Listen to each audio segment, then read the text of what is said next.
తిరుమల శ్రీవారి ప్రసాదాల్లో కల్తీకి ఏమాత్రం ఆస్కారం లేకుండా టీటీడీ పకడ్బందీ చర్యలు ప్రవేశపెట్టబోతోంది. ప్రధానంగా లడ్డు, అన్నప్రసాదాల్లో వినియోగించే నెయ్యిలో కల్తీని 100% గుర్తించే ఆధునాతన పరికరాలు తిరుమలలోని టీటీడీ ల్యాబ్కు చేరుకున్నాయి. జర్మనీ నుంచి వచ్చిన 70 లక్షల విలువైన 2 యంత్రాలను నేషనల్ డైరీ డెవలప్మెంట్ బోర్డు టీటీడీకి విరాళమిచ్చింది. వీటి ద్వారా నెయ్యి నమూనాలను పరీక్షించేందుకు ఇప్పటికే సిబ్బందికి ప్రత్యేక శిక్షణ కూడా ఇచ్చారు.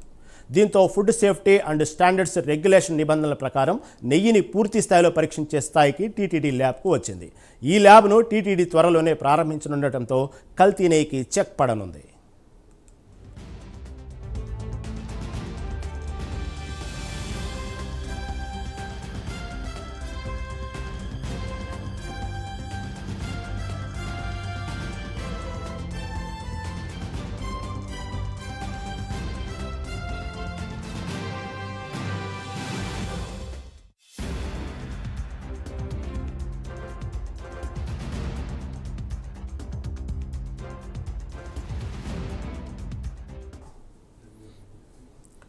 తిరుమల శ్రీవారి ప్రసాదాల్లో కల్తీకి ఏమాత్రం ఆస్కారం లేకుండా టీటీడీ పకడ్బందీ చర్యలు ప్రవేశపెట్టబోతోంది. ప్రధానంగా లడ్డు, అన్నప్రసాదాల్లో వినియోగించే నెయ్యిలో కల్తీని 100% గుర్తించే అధునాతన పరికరాలను తిరుమలలోని టీటీడీ ల్యాబ్కు చేరుకున్నాయి. జర్మనీ నుంచి వచ్చిన 70 లక్షల విలువైన 2 యంత్రాలను నేషనల్ డైరీ డెవలప్మెంట్ బోర్డు టీటీడీకి విరాళమిచ్చింది. వీటి ద్వారా నెయ్యి నమూనాలను పరీక్షించేందుకు ఇప్పటికే సిబ్బందికి ప్రత్యేక శిక్షణ కూడా ఇచ్చారు. దీంతో food safety and standards regulation నిబంధనల ప్రకారం నెయ్యిని పూర్తి స్థాయిలో పరీక్షించే స్థాయికి టీటీడీ ల్యాబ్కు వచ్చింది. ఈ ల్యాబ్ను టీటీడీ త్వరలోనే ప్రారంభించనుండటంతో కల్తీ నెయ్యికి చెక్ పడనుంది. దీని మీద మరింత సమాచారం మా ప్రతినిధి సునీల్ ఫోన్ అందిస్తారు. రైట్ రహీం, మొత్తం మీద ఏదైతే తిరుమల శ్రీవారి లడ్డూకి సంబంధించి గతంలో కల్తీ జరగడంతో ఏదైతే పూర్తి స్థాయిలో ఈ ల్యాబ్ కు సంబంధించి ప్రధానంగా చర్చలు వచ్చిన పరిస్థితి ఉంది. అంటే గతంలోనే టీటీడీకి సంబంధించి ఈ ల్యాబ్ లేకపోవడంతో ఇక్కడ నుంచి ఈ నెయ్యికి సంబంధించి పరీక్షల కోసం ఇటు చెన్నైకి తరలించిన పరిస్థితి.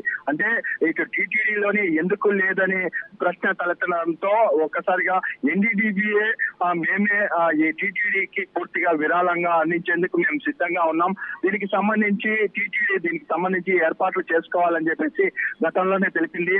అదేవిధంగా ఇప్పుడు చూసుకున్నట్లయితే 70 లక్షల విలువైనటువంటి 2 యంత్రాలు నేషనల్ డైరీ డెవలప్మెంట్ బోర్డు టీటీడీకి అయితే విరాళంగా అందించింది. ముఖ్యంగా అవి పరికరాలు అయితే ఇప్పటికే తిరుమలకైతే చేరుకున్న పరిస్థితి ఉంది. తిరుమలలో ఉన్నటువంటి ల్యాబ్ ప్రాంతం, అంటే ఏదైతే శ్రీవారి లడ్డు తయారు చేసే ప్రాంతం పక్కనే ఉన్నటువంటి ల్యాబ్ కి ఈ పరికరాలు అయితే చేరుకున్నాయి. దానికి సంబంధించి ఇప్పటికే అధికారులు కూడా దీనికి సంబంధించి పూర్తిగా ఏర్పాట్లు చేస్తున్న పరిస్థితి ఉంది. ముఖ్యంగా దీనికి సంబంధించి అతి త్వరలో ఏదైతే టీటీడీ చైర్మన్, టీటీడీ అధికారులతో కలిసి ఏదైతే ఈ ల్యాబ్ ని ప్రారంభించనున్నట్టు తెలుస్తోంది. ముఖ్యంగా దీనికోసం fatty acid methyl ester beta సిస్టోరియల్ పరీక్షలు గ్యాస్ క్రోమటోగ్రఫీ అని ఈ గతంలో ఉన్నటువంటి యంత్ర అవసరం అని చెప్పేసి నేషనల్ ల్యాబ్ కి నిపుణులు పంపించిన పరిస్థితి ఉంది. దానికి సంబంధించి అదే విధంగానే పూర్తి స్థాయిలో పరికరాలు ఏదైతే తిరుమలకైతే చేరుకున్నాయి.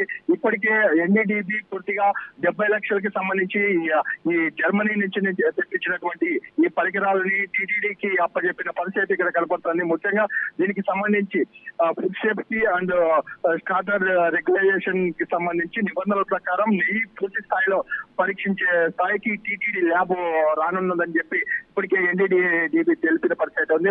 దానికి సంబంధించి అంటే గతంలో ఏదైతే ఈ కల్తీ నెయ్యికి సంబంధించినటువంటి ఏదైతే అప్పుడు పూర్తి స్థాయిలో వచ్చిన నేపథ్యంలో దీనికి సంబంధించి కొంతమంది టెక్నీషియన్ కూడా మేమే పూర్తిగా వాళ్ళకి ట్రైనింగ్ ఇస్తామని చెప్పి మొదట్లోనే ఎన్డీడీబీ తెలిపిన నేపథ్యంలో ఇప్పటికే దానికి సంబంధించిన ల్యాబ్ లో పరీక్షించేటువంటి నిపుణులకి పూర్తిగా ట్రైనింగ్ ఇచ్చి కూడా ఏదైతే ఈ పరికరాలని అందజేసిన పరిస్థితి ఉంది. దానికి సంబంధించి టెక్నీషియన్లు కూడా పూర్తి స్థాయిలో సిద్ధమయ్యారు.